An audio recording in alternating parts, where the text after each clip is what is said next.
Magandang hapon po sa inyong lahat. Batiin mo yung katabi mo ng good afternoon. Good afternoon. Good afternoon po. Ako po si Father Edwin Bilay mula sa Diocese ng Cabanatuan at nakipag-celebrate po ako kay Among Dayo ng kanyang pinilakang taon ng pagkapari at wala ako mairegalo sa kanya. Kaya nung utusan niya ako na ikaw na magmisa ng alas 5, hindi ako nakahindi. kaya po ito ang aking regalo sa kanya, ang kunin yung kanyang schedule ng 5 o'clock. No?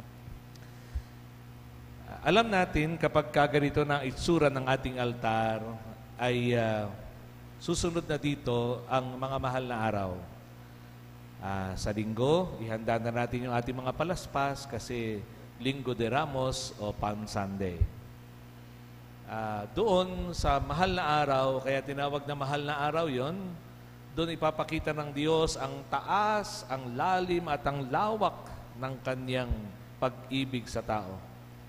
Pero bago natin tingnan yon, tingnan muna natin yung pag-ibig niya sa mga tauhan sa Ebanghelyo ngayon. Nais ko pong i-propose sa inyong consideration kasi lagi nating sinasabi na iniligtas ni Jesus yung babae na nahuli sa pakikiapid sa tiyak na kamatayan. Kasi po di ba may mga bato na yung mga tao at nakahanda na siya'y patayin sa pagbato, stoning, no? Pero hindi lang po yung babae ang niligtas ni Jesus. Iniligtas din niya yung mga mambabato sa tiyak na pagpatay. So, hindi lang po naligtas yung mamamatay, naligtas din yung mga papatay. Hindi natuloy yung kanilang balak na pumatay.